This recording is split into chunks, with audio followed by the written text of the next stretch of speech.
जय हिंद दोस्तों, अगर आप भी बीए सेकेंड सेमेस्टर में हैं और इतिहास की परीक्षा लगी हुई है आपकी, ठीक है, दीनदयाल उपाध्याय गोरखपुर विश्वविद्यालय डीडीयू में बीए सेकेंड सेमेस्टर में इतिहास की परीक्षा लगी हुई है। पेपर का नाम है मध्यकालीन भारत का इतिहास। 1206 ईस्वी से 1757 ईस्वी का जो इतिहास है उससे संबंधित प्रश्न पूछे जाएंगे। पेपर का जो कोड है वो है HIS 102F, ठीक है। अगर आपकी भी परीक्षा है या फिर आप किसी भी यूनिवर्सिटी से पढ़ रहे हैं या फिर आप आगे परीक्षा देने वाले हैं तो ये वीडियो आपके लिए बहुत ज़्यादा इंपॉर्टेंट है। टॉप MCQ क्वेश्चंस को कवर करेंगे, ठीक है। चलिए बिना टाइम वेस्ट के क्वेश्चंस को स्टार्ट करते हैं। सबसे पहला क्वेश्चन है, हुमायूं के पिता का क्या नाम था, ठीक है। हुमायूं के जो पिता थे उनका क्या नाम था। तो दोस्तों हुमायूं के जो पिता थे उनका जो नाम था वो था बाबर, ठीक है। ऑप्शन सी जो है बिल्कुल राइट आंसर है पहले क्वेश्चन का। चलिए नेक्स्ट क्वेश्चन देखते हैं। दूसरा क्वेश्चन है, शेर शाह द्वारा स्थापित वंश का नाम था।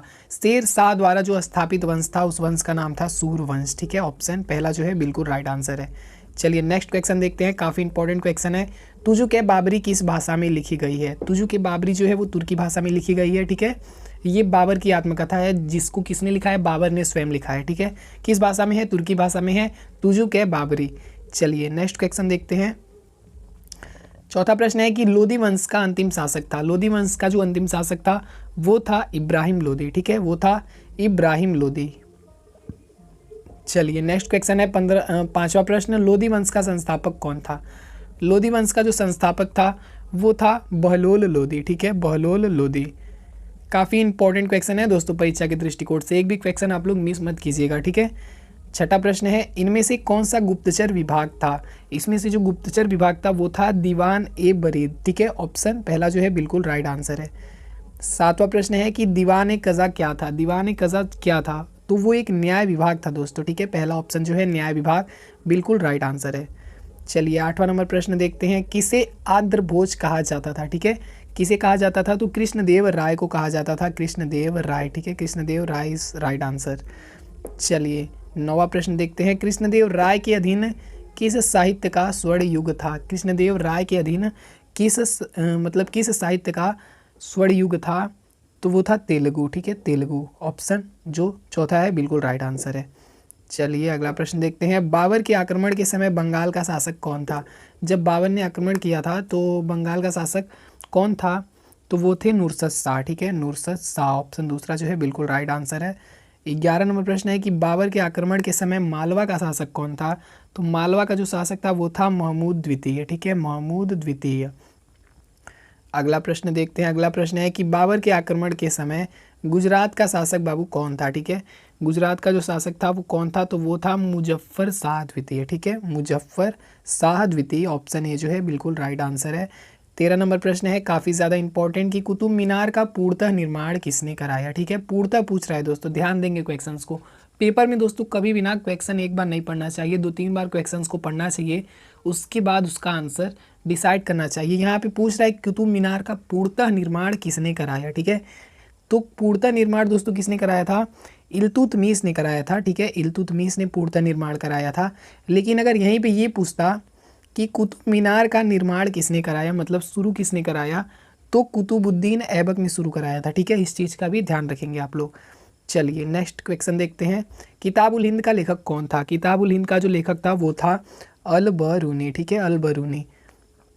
चलिए नेक्स्ट क्वेश्चन है, दीवान ए रियासत का प्रमुख कौन नियुक्त किया गया। दीवान ए रियासत का जो प्रमुख था वो कौन नियुक्त किया गया था, तो मलिक याकूब नियुक्त किया गया था। ऑप्शन ए जो है राइट आंसर है।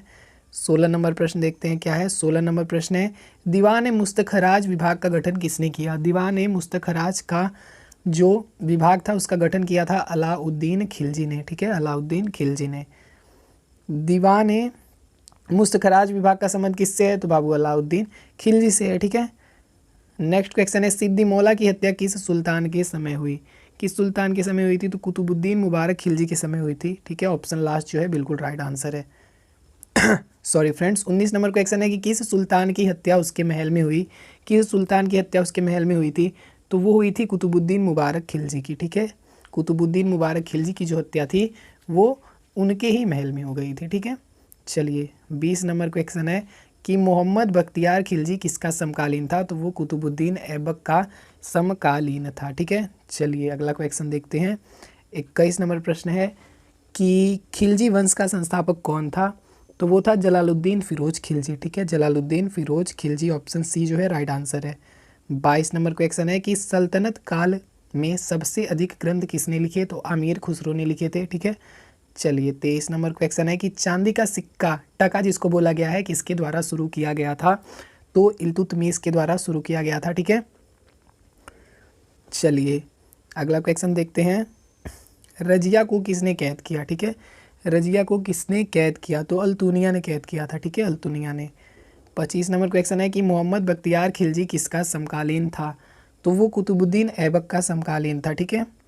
चलिए फटाफट दोस्तों रिवीजन करा रहे हैं क्योंकि थोड़ा भी टाइम नहीं बचा है, ठीक है। ऐबक दासू की किस बाजार में बिका था, तो गजनी के बाजार में बिका था। 27 नंबर क्वेश्चन है किस सुल्तान के बाद रजिया सिंहासन रूढ़ हुई, काफ़ी ज़्यादा इंपॉर्टेंट जो क्वेश्चन है ना, उसी को हमने इस क्वेश्चन सेट में रखा है, ठीक है, फालतू के क्वेश्चंस को नहीं रखे हैं, ठीक है। तो सारे क्वेश्चन इंपॉर्टेंट है, एक भी मिस मत करना, ठीक है, ध्यान से देखते रहो।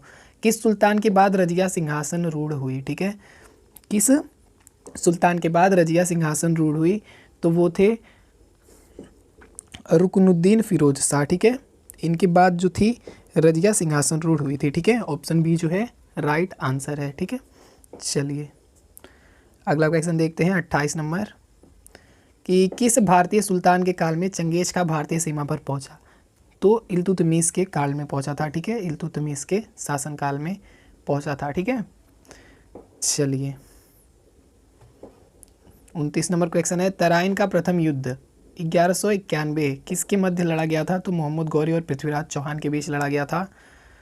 30 नंबर क्वेश्चन है और आज का हमारा लास्ट क्वेश्चन है, ये पार्ट 1 था दोस्तों, ठीक है, ये पार्ट 1 था, पार्ट 2 इसका जल्द से जल्द अपलोड हो जाएगा। और इससे रिलेटेड मतलब ये पार्ट 1 से पहले भी हमने वीडियो बनाया रखा है 50-40 क्वेश्चंस का, उसको भी आप लोग देख लेना, डिस्क्रिप्शन में लिंक डाल देंगे। और इसका पार्ट 2 बहुत जल्द आ रहा है, ठीक है, डिस्क्रिप्शन में सबका लिंक है दोस्तों, पार्ट 2 भी आएगा तो डिस्क्रिप्शन में उसका लिंक आपको मिल जाएगा। अगर आप ये वीडियो देख रहे हो तो पार्ट 2 का भी देख लेना, लिंक डिस्क्रिप्शन बॉक्स में पिन है, ठीक है। कौन सुल्तान बलबन का दामाद था, ठीक है, तो वो था नासिरुद्दीन महमूद, नासिरुद्दीन महमूद, ऑप्शन डी जो है बिल्कुल राइट आंसर है।